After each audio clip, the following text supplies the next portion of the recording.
박근혜 정부 시절 이른바 문화계 블랙리스트 사건과 관련해 김기춘 전 비서실장 등이 다시 재판을 받게 됐습니다.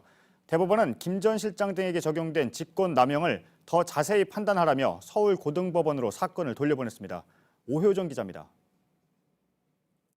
직권남용 권리행사 방해죄는 단순히 공무원이 직권을 남용하는 행위를 하였다는 것만으로 곧바로 성립하는 것은 아닙니다.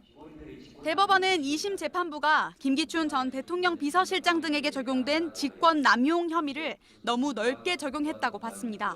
진보 성향 예술인들에 대한 지원을 배제한 것이 직권 남용이라면서도 담당 공무원이나 단체 사람들이 의무 없는 일을 한 것인지는 더 정확히 따져봤어야 한다는 겁니다. 그러면서 이들의 행위를 10여 가지로 나눠서 판단했습니다. 진보 예술인들의 불리한 점들을 지원심의위원회에게 전달하고 이들이 지원받지 않도록 사업을 재공고한 것 등 12가지 행위는 직권남용이라고 결론냈습니다. 하지만 위원회 직원들에게 각종 명단을 보내라고 시킨 것이나 수시로 심의 진행 상황을 보고하라고 한 건 원래 통상 업무로 봤습니다.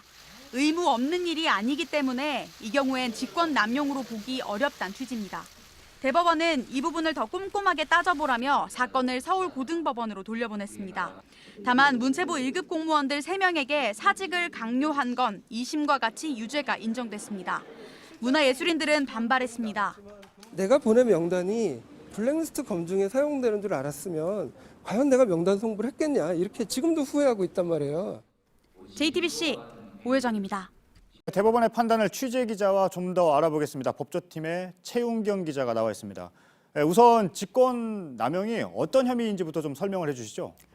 네, 우선 직권남용죄는 공무원에게만 적용됩니다. 예. 그 공무원이 자신이 직무상 갖고 있는 권한을 남용해서 다른 사람에게 의무 없는 일을 하게 하거나 다른 사람의 권리를 방해한 때 성립됩니다. 이렇게 되면 5년 이하의 징역, 10년 이하의 자격정지를 선고할 수 있습니다. 네, 그럼 이번 사안에 대해서는 대법원은 어떻게 판단한 겁니까? 네, 앞에 전해드린 리포트를 좀 자세히 풀어볼 필요가 있습니다. 예. 김기춘 전 실장이 조윤선 전 정무수석, 그리고 김상률 전 교육문화수석 등을 통해 진보단체에 지원금을 주지 말라고 했고 이 지시가 문체부 공무원, 예술이, 영진이 등에 하달돼 실제로 지원에서 배제됐습니다. 대법원은 이걸 예술이 등의 독립성을 침해한 위법한 행동이라고 봤고 정당한 지휘감독권의 범위에 속하지도 않는다고 했습니다. 비서실장이 권한을 남용했다고 판단한 겁니다. 네, 그럼 대법원은 의무에 없는 일을 하게 했느냐 이걸 더 엄격하게 봐야 된다 이런 판단을 한 건가요?